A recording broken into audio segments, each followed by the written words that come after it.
여러분 안녕하세요. 3월 15일 화요일 여의도 펀드매니저 TV 금일 시장 전망 및 투자 전략 간단히 알아보도록 하겠습니다. 네, 한 줄 요약은 모든 악재가 여전히 진행 중이다. 이렇게 한 줄로 요약을 할 수가 있겠네요. 어려운 시장, 굉장히 침체된 시장, 그리고 특히 이제 코스닥이나 나스닥 같은 성장주가 계속 두들겨 맞는 안타까운 시장이 오늘도 이어질 것 같은데요. 어제는 미국 나스닥이 생각보다 더 많이 빠지면서 장을 마감을 했습니다. 여러 이유가 있는데 한번 간단하게 살펴보고 오늘 시장 전망을 같이 한번 해보도록 하겠습니다.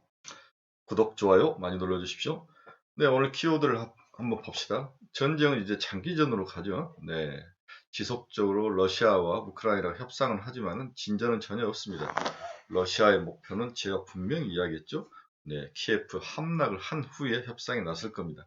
그렇게 해야 체면도 쓰고 협상에서 유리한 환경을 점유할 수 있기 때문이죠. 다음에 이제 오늘부터 시작된 FOMC가 과연 어떤 긴축 강도와 속도를 낼 것인가, 이 부분이 또 새로운 우리의 화두로 떠오르고 있습니다. 네, 오늘 아침에 끝난 미국 시장에서 유가가 크게 하락을 했네요. 네, 중국 선전 시장이 셧다운되면서 향후에 세계 글로벌 경제가 그렇게 좋지 않을 것이라는 그 가정하에서 유가가 하락을 하면서 에너지에 투자했던 사람들이 오늘 한 대가 두들겨 맞지 않을까, 그런 생각을 해봅니다. 이처럼 급하게 올라간 것들은 늘 급하게 하락할 수도 있다는 이 진리에 참 무서운 것 같아요. 오늘 정말 조심해야 될 하루인 것 같습니다. 그다음 신정부 수혜주의 뚝심이 지속될 것인가? 그렇죠. 지금 올라가는 것은 신정부 수혜주밖에 없는데, 그 다음에 일부 이제 니켈이라든지 이런 커머더티 가격 관련된 종목들은 올라가는데, 이들의 뚝심이 오늘 어떻게 될지 굉장히 관심이 가는 하루입니다. 러시아의 이제 디폴트가 다가왔죠. 네, 디폴트를 낼 것 같아요. 이게 많은 사람들이 전염이 없다, 컨테미네이션이 없다 이렇게 이야기하는데 저는 그렇게 생각지 않죠.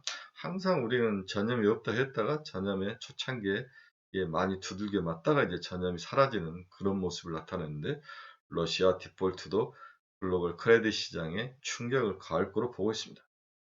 중국 선전이 셧다운이 됐죠. 네, 저도 선전을 한 두 번, 세 번 가봤는데 이 우리나라 같으면은 뭐 판교 같은 아주 IT의 성지인데 이 부분이 셧다운이 됐다. 그리고 많은 제조업들이 몰려있는 중국 선전이 셧다운됐다는 것은 파장이 크죠. 인구가 1,700만 명인데 3,000명 나와도 셧다운 시키는 중국 정책을 보면서 중국의 저 오미크론의 확산이 향후에 한 달 내내 글로벌 시장에 충격을 가하지 않을까, 그런 두려움도 있습니다. 우리는 이제 뭐 30만 명, 40만 명 나와도 이제 이걸 극복하는 과정에 있는 거죠. 미래가 이렇게 과정을 걸쳐야 극복을 할 수 있다는 이 컨센서스가 형성이 돼야 되는데, 중국은 전혀 예방 주사 없이, 네, 여기서 말하는 예방 주사 백신을 말하는 게 아니고 사람들에게 심리적이나 경제적으로 정책적으로 예방 주사 없이 이제 오미크론을 극복해야 될 그런 무거운 짐을 앞에 두고 있습니다. 가장 큰 리스크 중에 하나가 중국 선전 시장 셧다운, 중국의 경제 침체가 아닐까, 그런 생각을 해봅니다. 그래서 어제 이제 애플이라든지 이 선전에 공장을 가지고 있는 기업들이 전부 두들겨 맞았죠. 네, 애플도 이제 150달러가 무너질 정도로 위기에 처한 모습이 나타나는데 참 걱정입니다. 우리나라가 가장 많은 유탄을 맞죠. 늘 중국 이쪽, 어느 왼쪽에 중국이 문제가 생기면 우리나라, 그 다음에 일본, 대만인데 중국이 문제가 생기면 한국과 대만이 가장 많은 영향을 받는 그런 모습이 나타납니다. 전일 미국 하루 증시 추이를 한번 봅시다. 다우는 정말 절묘하게 파에 끝났네요. 나스닥은 2%나 하락하면서 장을 마감을 했습니다. S&P 500도 0.74%나 하락하며 장을 마감을 했고요. 네, 반면 유럽은 영국은 0.53%, 프랑스는 1.75%, 독일은 2.21% 상승을 했습니다. 최근에 유럽과 미국이 서로 다른 모습으로 달리는 모습을 보이죠. 이 유럽은 우크라이나와 러시아의 협상 소식에 많은 방점을 찍고, 미국은 중국이라든지 유럽, 아시아 전체적인 것들이 마지막에 전이가 되면서 여러 가지 면에서 유탄을 맞는 그러한 서로 좀 분리된 그러한 시장의 형성을 보이고 있습니다. 어제 이제 중국 항생 지수가 4%, 5% 가까이 빠지면서 아주 충격을 줬죠. 상해도 2.6%나 빠지고 그런 면에서 한국 주식시장은 잘 버틴 하루이다. 이렇게 볼 수 있습니다. 니케이는 0.58% 상승하면서 끝났네요. 오늘 아침에 끝난 미국의 주요 키포인트 한번 봅시다. 젤렌스키 우크라이나 대통령이 16일 미국 의회에서 화상연설을 한답니다.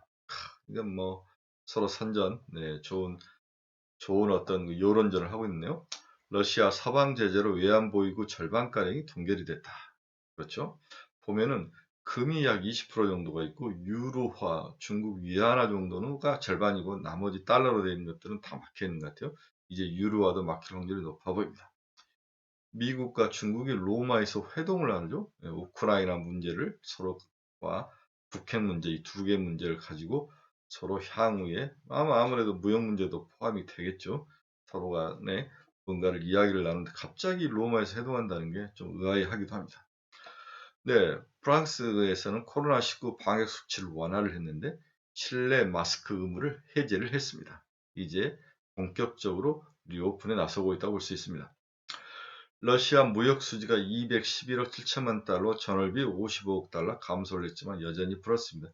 이제 3월을 박살나게 보이는 거죠. 그렇죠? 네, 이건 2월이니까 중선전이 코로나로 봉쇄를 했다. 폭스콘에 공장이 많이 있어서 아이폰 생산이 중단되고 있다. 아이폰에 관련된 우리나라 LG 이노텍도 어제 한 방 두들겨 맞았죠. 포드는 유럽서 2026년까지 전기차 60만 대를 판매할 계획을 가지고 있다. 미국이 드디어 유럽 시장에서 박살났다가 내연기관 차는 유럽에서 실패를 했죠. 이제 전기차로 유럽을 공략에 들어가고 있습니다.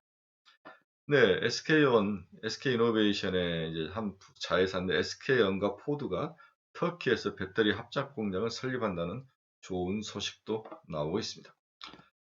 어제 우리가 또 미국 시장에서 좀 충격적으로 다가온 것은 미국 국채 수익률 상승입니다. 2년짜리가 11bp나 상승을 했고요. 5년짜리는 13bp, 10년짜리도 13bp가 상승해서 2%가 넘어갔네요. 그렇죠? 30년짜리도 11%가 상승하면 2.48. 그래서 2년과 10년의 그 뭐라 그럴까? 스프레드가 20한 8bp 뭐 이 정도로 좀 굉장히 스프레드도 향후 일드 커브 스프레드가 문제가 될 수 있는 그러한 모습이 나타나고 있습니다.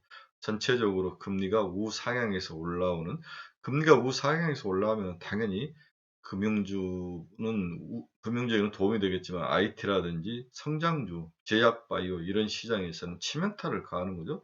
빚으로 돈을 빌려서 레버리지를 일으키는 그러한 업종들이 향후 충격을 받을 것은 눈에 뻔합니다. 이런 것들이 미국 나스닥 시장의 폭락의 원인 중에 하나일 수도 있습니다. 방금 앞에서도 WTI가 폭락을 했다. 100달러를 살짝 깼다가 103달러 정도에 들어왔는데 어제 WTI 브렌트 천연가스도 어제 3.31% 하락을 했고 알루미늄 11%나 하락을 했네요. 네, 아연도 7.38%, 밀도 15.28%. 네. 이게 이제 D-5일이네. 최근 5일간의 하락률이고, 네, 최근 1일간의 하락률은 이쪽에, 왼쪽에 있네요. 그렇죠? 살짝씩 빠진 알루미늄이 4.69, 은이 3.3, 네, 브렌트유가 5.12, WTI가 5.78% 하락한 그런 모습을 보였습니다. 미국 금리는 상승을 한 모습을 보이고 있고요. 네, 달러 인덱스가 살짝 빠졌네요. 100포인트 근처에 갔다가 99포인트로 약간 약세로 돌아서는 그런 모습을 보여주고 있습니다. 어제 원자재 지수가 빠졌는데 그 중에서 우리 2차 전지와 관련된 니켈 가격이 굉장히 큰 문제를 일으켰죠. 네, 심지어는 런던 LME에서 니켈 거래를 중단할 정도로 가격이 폭등해서 올라왔는데 러시아가 니켈 수출의 3위를 나타내죠. 그게 노르니켈이라는 회사가 있는데 세계 니켈 가격의 15%를 공급해주는 그런 회사인데 어제는 니켈 가격이 살짝 하락을 했습니다. 48,226달러를 지나고 있습니다. 아연이라든지 주석은 여전히 플러스 형태를 나타내고 우리는 1.99% 하락해서 9,980 만 달러 밑으로 내려오는 모습을 보이고 있습니다. 이게 이제 어제 2차전지 관련 원자재 가격이 상승하면서 2차전지 서프라이 체인에 있는 모든 기업들을 박살을 내놨죠. LG 에너지 솔루션부터 시작해서 네, 에코프로, BM, LNF, 대주전자재료 모두 크게 하락하는 모습을 보였는데 문제는 이제 가격 전가력이라고 제가 이야기했죠. 원자재 가격이 상승한 만큼 배터리라든지 그다음 자동차 회사의 가격을 전가할 수 있느냐 이게 핵심인데 이것을 볼 수 있으려면 1분기 실적 발표가 있어야 됩니다. 실적 발표에서 실적이 어닝 쇼크가 난다면 가격 전가를 못했다는 거고 만약 실적이 그렇게 우리가 예상과 크게 차이가 없다면 어느 정도 가격을 전가해주는 그러한 안정적인 구조를 가지고 있다. 이렇게 전망을 해볼 수 있습니다. 네, 금 가격은 1.39% 하락을 했고 알루미늄 2.56, 은은 3.33, 납은 1.29. 그래서 2차 전지 일부 원자재를 제외하고는 모두 하락으로 추세가 돌아섰습니다. 오늘 우리나라에서 원자재 관련 주식들의 속된표로 떡락이 예상이 됩니다. 유가 추이는 어제 아까 앞면에서 봤죠? 102.53달러의 WTI는 마감을 했습니다. 살짝 유가가 헤드앤숄더 형태의 그러한 느낌을 풍길 수 있는 그러한 모습이 좀 보이긴 하네요. 150달러까지 한번 올라간 이후에 떡락을 할 거로 예상을 했는데 생각보다도 빠르게 유가가 하락을 하는데 중국이 선전의 셧다운이 가장 큰 영향을 미치는 것 같습니다. 이제 중국의 대도시들로 갈수록 오미크론 변이가 확산될 건데 그 부분에 대해서 중국이 어떻게 반응할 건지 계속 셧다운을 하면서 버틸 건지 중국 정부 머리 좀 아플 것 같습니다. 허나가나 이러한 것들은 글로벌 시장에 경제적 충격을 가할 것이고 성장률을 떨어뜨릴 것이고 가장 근처에 있는 대만과 한국이 가장 큰 피해를 보지 않을까 그런 두려움이 있습니다. 근데 어제 테슬라는 3.64% 하락해서 766.37달러, 이미 800달러를 하락해서 내려온 지 오래되죠. 제가 봤을 때 700달러도 깨질 확률이 높아 보입니다. 따라서 테슬라는 추격 매수는 당분간 하면 안 될 것 같아요. 저는 이미 이제 시대정신이 테슬라에서 꺾였다라고 여러 번 이야기를 했는데 이렇게 많이 꺾일지는 정말 몰랐습니다.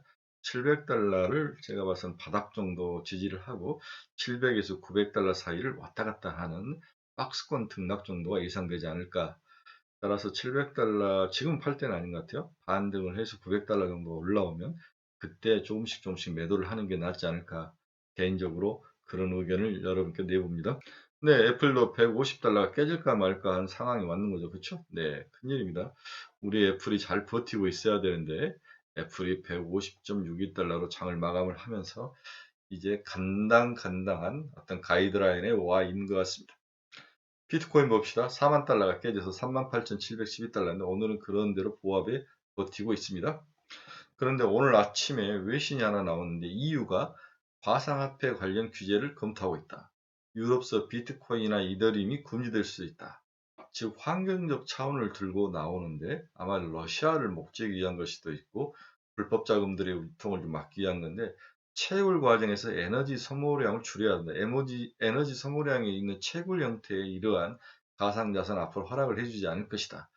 이게 이제 이렇게 제도와 이런 법을 가지고 그러는 어떤 사회적 가이드라인을 가지고 비트코인이라든지 이더리움을 압박하는 그러한 전략인데 유럽에서 환경 잣대를 대면 어느 누구도 피해갈 수 없는 거죠. 그렇죠? 이런 이 유럽의 전략들이 다시 보이는데 이게 가상자산에서도 적용되기 시작했다. 이렇게 볼 수 있습니다. 결국은 합리적인 방법으로 소련과 마찰 없이 소련의 비트코인 시장을 목재는 거죠. 네, 그런 전략이 숨어 있다고 볼 수 있습니다. 마지막으로 금일 시장 전망 및 투자 전략 한번 봅시다. 시장은 여전히 혼돈 속으로 들어갈 것으로 보입니다. 뉴욕 증시는 극심한 나스닥 하락 증상이 나타나면서 기술주에 대한 가격 조정이 지속되고 있는 것이 멈추지를 않고 있습니다. 언제 멈출지 이미 큰 대세 하락장에 들어와 있는 것 같습니다. 러시아와 우크라이나 전쟁에 대한 협상이 제일 중요한데 이게 장기전에 들어갈 거고 서로 협상만 할 뿐이지 아무것도 진전이 없는 거죠. 러시아는 키예프를 함락을 해야만 협상에 나설 거로 보고 있습니다. 뭐 차라리 빨리 함락됐으면 좋겠다는 것이 있는데 또 우크라이나의 자존심도 있고 여러 문제가 섞여 있는 거죠. 그다음에 유럽은 속으로는 뭐 어떨지 뭐 겉으로는 어떨지 모르지만 속으로는 차라리 빨리 전쟁이 끝나기를 바라는 거죠. 자국에 지금 에너지 가격에 충격이 있기 때문에 일단은 러시아와 우크라이나를 점령하고 일부를 주고 나토에 가입을 하지 않고 뭔가 중립 방안을 세우고 뭐 여러 가지 것들을 협상을 할 확률이 높아 보입니다. 다음에 이제 오늘 새벽, 내일 새벽부터 열릴 FOMC 이틀간에 이루어지는데 이 발표 내용도 중요하죠. 만에 하나라도 긴축 강도에 대해서 부정적인 어떤 코멘트가 들어간다면 주가는 한 방 더 맞을, 하락으로 더 맞을 그러한 가능성이 높아 보여서 주의가 필요합니다. 러시아 디폴트 문제도 전념 확산에 대한 주의가 필요하죠. 여러 번 이야기했지만 전념이 많이 안 될 것이다라고 이야기했는데 그건 항상 글로벌 히스토리상에서 그렇지 않았었다는 거죠. 그렇죠? 네. WTI 급락으로는 오늘 에너지 관련주들의 둔탁한 주가 조정이 예상돼서 주의가 필요하다. 이렇게 예상이 됩니다. 이게 이제 에너지 가격이 빠지면 인플레이션의 문제가 아니라 이제 스태그플레이션의 문제로 시각이 바뀌는 거죠. 그렇죠? 네. 그러면서 주가가 또 빠지는 그러한 악순환이 나올 확률이 높아 보입니다. 오늘 한국 시장은 코스닥 중심으로 하락이 전망되며 지속적으로 정책 수혜주를 제외하고는 극심한 종목 간 차별화가 전망돼 주의가 필요하다. 오늘 정책 수혜주가 어떤 모습으로 버틸지, 지속적으로 버틸지 아니면 정책 수혜주도 이익 실현 물량으로 무너질지 중요한 기로에 서 있는 하루가 되지 않을까 그런 생각이 듭니다. 네, 아침에 숨가쁘게 글로벌 시장을 달려왔는데 정말 뾰족한 수는 없고 나스닥이 지속적으로 저렇게 하락을 하고 있고 한국은 정권이 바뀌면서 좀 어수선한 분위기가 이어지고 있고 이러한 것들이 큰 문제로 작용을 하고 있는데 특히 중국이 선전을 셧다운하면서 한국과 대만에 큰 충격을 가하고 있는데 빨리 좀 해결이 됐으면 좋을 것 같습니다. 하지만 시기적으로 빠른 해결이 보이지 않는다는 게 가장 큰 문제죠. 어떻게 우리가 이 시장을 대응해야 될지 저도 막막한데 일단은 추가적으로 매수는 아닌 것 같다. 그렇죠? 좀 기다려야 되고 여러 가지 시장을 막고 있는 블락 장벽들이 해결돼야 그때에서 상승해서 올라올 때 좀 적게 먹더라도 그때 쫓아 들어가는 게 안전한 게 아닌가 그런 생각을 해봅니다. 일단 오늘은 정책 수혜주들이 올라오면 이익을 실현하는 쪽으로 추천을 합니다. 그리고 추가 매수보다는 현금을 좀 가지고 있다가 나중에 바닥에 있는 기술주라든지 이러한 종목들을 사는 게 더 낫지 않을까 그렇게 생각을 해봅니다. 어제 보니까 이제 우리나라 ICT 이제 미래 먹거리는 주로 안철수 생각이 많이 작용을 하는 것 같아요. 그래서 안철수가 선거 전에 자기 공약을 내세웠던 ICT 여러 가지 뭐 정책들을 공부하는 게 더 효율적일 것 같아요. 그래서 안랩은 좀 더 가져가도 되는 게 아닌가. 안랩이 가장 좋아 보입니다. 뭐 안철수의 생각이 다 들어가 있으니까 지금 9만 원 정도 12만 원까지는 충분히 가게 보인다. 이런 생각을 좀 해봅니다. 자, 즐겁지 않지만 힘을 내서 파이팅하는 즐거운 하루가 되시길 바랍니다. 여러분 감사합니다.